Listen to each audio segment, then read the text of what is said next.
Back ಬಾಗಲಕೋಟೆಯಲ್ಲೊಂದು ಭಾರಿ high drama ನಡೆದಿದೆ. ಬದುಕೋದೇ ಇಲ್ಲ ಅಂತ ಹೇಳಿ ವ್ಯಕ್ತಿಯನ್ನ ಡಿಸ್ಚಾರ್ಜ್ ಮಾಡಿದ್ದಾರೆ. ಸಾಯ್ತಾನೆ ಅಂತ ಅನ್ಕೊಂಡೆ ಡಿಸ್ಚಾರ್ಜ್ ಮಾಡಿಸ್ಬಿಟ್ಟಿದ್ದಾರೆ ಹಾಸ್ಪಿಟಲ್ ಇಂದ.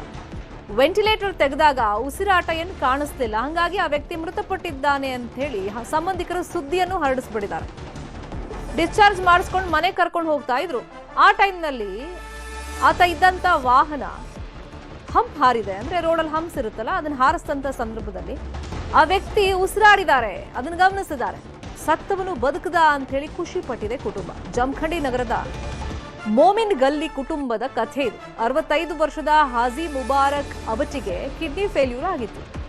ಬೆಳಗಾವಿಯ ಕೆಎಲ್ಇ ಆಸ್ಪತ್ರೆಗೆ ಅವರನ್ನ ದಾಖಲು ಮಾಡಲಾಗಿತ್ತು. ವೈದ್ಯರು ಇವರು ಬದುಕದ ಕಷ್ಟ ಅಂತ ಹೇಳಿದ್ರು. ಈಗ ಬದುಕಲ್ಲ ಅಂತ ಹೇಳ್ಕೊಂಡು ಡಾಕ್ಟರ್ ಕೇಳಿ ಡಿಸ್ಚಾರ್ಜ್ ಮಾಡಿಸ್ಕೊಂಡು ಫ್ಯಾಮಿಲಿ ಮೆಂಬರ್ಸ್ ಇವರನ್ನು ಕರ್ಕೊಂಡು ಹೋಗ್ತಾ ಇದ್ರು. ಆದ್ರೆ ಹಾಜಿ ಮುಬಾರಕ್ ಸಾವನ್ನಪ್ಪಿದ್ದಾನೆ ಅಂತ ಹೇಳಿ ಸಂಬಂಧಿಕರಿಗೆ ತಿಳಿಸ್ಬಿಟ್ಟಿದ್ರು. ಇವರು ಡಿಸ್ಚಾರ್ಜ್ ಮಾಡ್ಕೊಂಡು ಕರ್ಕೊಂಡು ಹೋಗಿದ್ರು, ಇನ್ನು ಪ್ರಾಣ ಹೋಗಿರ್ಲಿಲ್ಲ. ಅಂತಿಮ ಸಂಸ್ಕಾರಕ್ಕಾಗಿ ಊರಿಗೆ ತಗೊಂಡು ಹೋಗ್ತಿದ್ರು. ಆ ಸಂದರ್ಭದಲ್ಲಿ ಲೋಕಾಪುರ ಬಳಿ ವಾಹನ ರೋಡ್ ಹಂಪ್ ಹಾರ್ತು. ಆಗ ಮುಬಾರಕ್ ಉಸಿರಾಟ ಮಾಡೋದಕ್ಕೆ ಶುರು ಮಾಡಿದ್ದಾರೆ. ಈಗ ಜಮಖಂಡಿ ಆಸ್ಪತ್ರೆಯಲ್ಲಿ ಚಿಕಿತ್ಸೆ ಪಡ್ಕೊಳ್ತಾ ಇದ್ದಾರೆ. ಹಾಜಿ ಮುಬಾರಕ್ ಅಬ್ಬು ಸಾಬ್ ಔಂಟಿ ಅವ್ರದ ಅಲ್ಲಿ ಬೆಳಗಾವಿಯಿಂದ ಪೇಷಂಟ್ ಡಿಸ್ಚಾರ್ಜ್ ಮಾಡ್ಕೊಂಡು ಹಾದಿಯಾಗಿ ತೊಗೊಂಡು ಬರಾಕ್ತಿದ್ರಿ. ಅವ್ರಿಗೆ ಕಲ್ಪನೆ ಏನಾಗಿದೆ ಅಂದ್ರೆ ಅದು ತಿರ್ಕೊಂಡಿತ್ತು, ಅವ್ರು ತಿಳ್ಕೊಂಡು ತೊಗೊಂಡು ಬರಾಕ್ತಿದ್ರಿ ಪೇಷಂಟ್. ಆದರೂ ಅದು ಪೇಷಂಟ್ ತಿರ್ಕೊಂಡಿಲ್ಲ. ಅಲ್ಲಿ ಬೆಳಗಾವಿದಾಗ ದವಾಖಾನ್ಯಾಗ ಅರ್ಯಂತ ದವಾಖಾನ್ಯಾಗ ಅಲ್ಲೇನು ಅವ್ರೇನು ತಿರ್ಕೊಂಡಿದ್ದು ಏನು ಬರೋದು ಕೊಟ್ಟಿಲ್ಲ. ಬರೋ ಟೈಮ್ಗೆ ಏನಾಗೈತೆ ರೀ, ಅದು ಎಲ್ಲ ಬೌಡಿನ ಎಲ್ಲ ಡ್ಯಾಮೇಜ್ ಆಗಿ ಬಿಟ್ಟಿದ್ರಿ. ಅದು ಹಾದಿಯಾಗಿ ಬರೋ ಟೈಮ್ಗೆ ಜಮಖಂಡಿ ಇನ್ನೂ ಒಂದು 7 ಕಿಲೋಮೀಟ್ರ್ ಬರೋ ಟೈಮ್ಗೆ ಅವಾಗ ಮತ್ತೆ ಎಚ್ಚರಿಕೆ ಬಂದೈತೆ ಅವ್ರಿಗೆ. ಇದು ಉಸಿರಾಡೋದು ಚಲೋ ಆತ್ರಿ. ಬರೋಣ ಅವ್ರೇನು ಮಾಡ್ರಿ, ತೊಗೊಂಡು ಬಂದು ಡೈರೆಕ್ಟ್ ಗೌರ್ಮೆಂಟ್ ಹಾಸ್ಪಿಟಲ್ ತೊಗೊಂಡು ಬಂದಿರೋ ಅಲ್ಲಿ ಬರೋಣ ಏನಾಗೈತೆ ರೀ, ಅಲ್ಲಿ ಟ್ರೀಟ್ಮೆಂಟ್ ನಡೆದೈತ್ರಿ ಅಲ್ಲಿ. ಆದರೂ ಮತ್ತೆ ನಾ ಏನು ಮಾಡೀನಿ ಅದು ಅಲ್ಲಿ ಏನು ಬರಾಬರ್ ಆಗಿಲ್ಲ. ಮತ್ತು ಅಲ್ಲಿ ಎಲ್ಲ ಥರದ ಔಷಧ ಬೇಕಾಗೈತೆ. ನಾ ಏನು ಮಾಡೀನಿ, ಬನ್ನದ ಡಾಕ್ಟರ್ ಖಾಸಗಿ ದವಾಖಾನೆಗೆ ತೊಗೊಂಡು ಬಂದೀನಿ. ಬನ್ನದವ್ರ ಕೃಷ್ಣ ಬನ್ನದ ಹಾಸ್ಪಿಟಲ್ ತೊಗೊಂಡು ಬಂದೀನಿ ರೀ. ಅವ್ರು ಮತ್ತೆ ಒಂದು ಹೈಡ್ರೋಜನ್ ಕೊಟ್ಟು ಇಂಜೆಕ್ಷನ್ ಮಾಡಿ ಇದು ಮಾಡಿ ಮತ್ತೆ ಲೆವೆಲ್ ಮಾಡವ್ರಿ.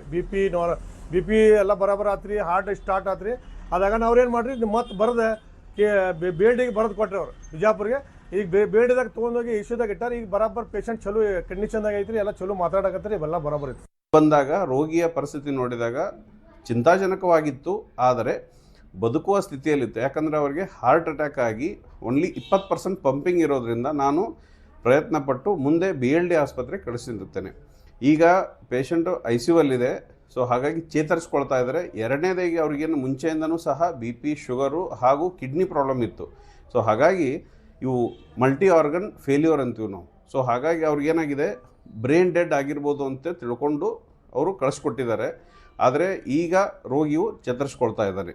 ಸೊ ಏನು ವದಂತಿ ಅಂದರೆ, ಒಂದು ರೋಗಿ ತೀರ್ಕೊಂಡದ್ದು ಎದ್ದು ಜೀವ ಬಂದಿದೆ ಅಂಥೇಳಿ ಆ ಥರ ಏನು ಆಗೋದಿಲ್ಲ. ಯಾಕಂತಂದರೆ ಬೆಳಗಾವಿಯಿಂದ ಜಮಖಂಡಿ ಬರಲಿಕ್ಕೆ ಕನಿಷ್ಠ 3 ಗಂಟೆ ಬೇಕು ಪ್ರಯಾಣ ಅವಧಿ. ತೀರ್ಕೊಂಡಿದ್ದರೆ ಅಲ್ಲೇ ಸಹ ವೈದ್ಯರು ಡಿಕ್ಲೇರ್ ಮಾಡಿ ಫಾರ್ಮ್ 4A ಅಂತೇಳಿ ತುಂಬಿ ಕೊಡ್ತಾರೆ ನಮಗೆ. ಅದು ಯಾವುದೂ ಅದರಲ್ಲಿ ಇರಲಿಲ್ಲ. ಕೇಸ್ ಪೇಪರಲ್ಲೂ ಅವ್ರು ಏನು ನಮೂದಿಸಿದ್ದಾರೆ, ಅಗೇನೆಸ್ಟ್ ಮೆಡಿಕಲ್ ಅಡ್ವೈಸ್ ಡಿಸ್ಚಾರ್ಜ್ ಮಾಡಿದ್ವಿ ಅಂತ ನಮೂದಿಸಿಕೊಟ್ಟಿದ್ದಾರೆ. ಡಾಕ್ಟರ್ ಹೇಳ್ತಿರೋದಂದ್ರೆ ಮಿರಾಕಲ್ ಅಂತ ಇಲ್ಲೇನು ಆಗಲ್ಲ, ಇಲ್ಲೇನೋ ಮಿಸ್ಅಂಡರ್ಸ್ಟ್ಯಾಂಡಿಂಗ್ ಮಾಡ್ಕೊಂಡಿದ್ದಾರೆ. ಸೊ ಇಲ್ಲಿ ಬಾಗಲಕೋಟೆಯಿಂದ ಜಮಖಂಡಿಗೆ ತಗೊಂಡು ಹೋಗೋಕ್ಕೆ ಕನಿಷ್ಠ 3 ಗಂಟೆ ಟೈಮ್ ಬೇಕು. ಬಟ್ ಇಲ್ಲಿ ಮಲ್ಟಿ ಆರ್ಗನ್ಸ್ ಫೇಲ್ಯೂರ್ ಆಗಿರಬಹುದು ಅಂತ ಅಂದ್ಕೊಂಡಿದ್ರು. ಇವ್ರನ್ನ ಈಗ ಸದ್ಯಕ್ಕೆ ಜಮಖಂಡಿ ಆಸ್ಪತ್ರೆಗೆ ಅಡ್ಮಿಟ್ ಮಾಡಿದ್ದಾರೆ.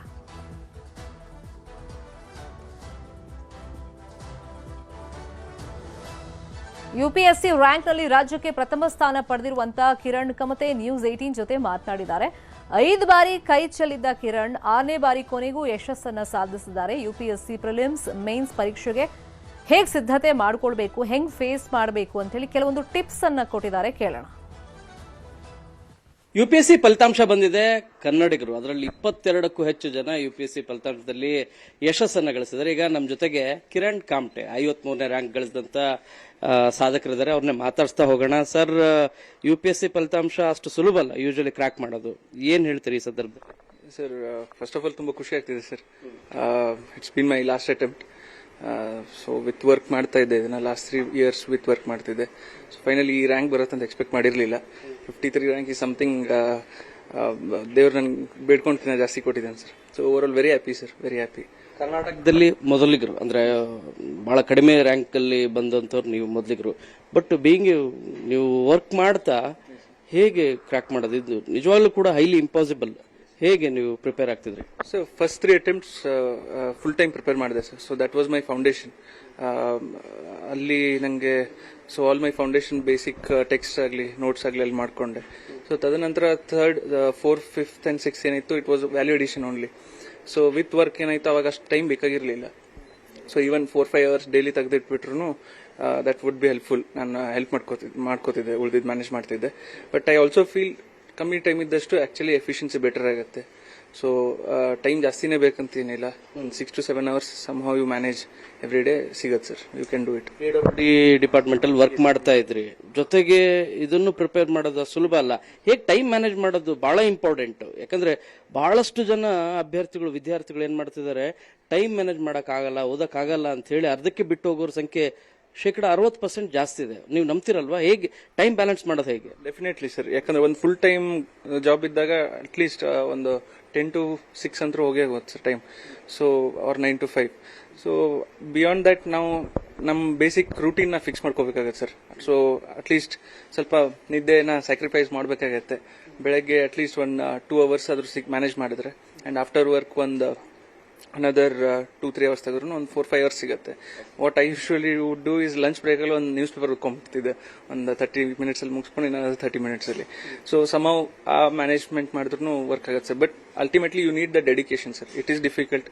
I won't say it is easy. ಭಾಳ ಕಷ್ಟ ಆಗುತ್ತೆ because UPSC is not the very other exams ಥರ ಇಲ್ಲ.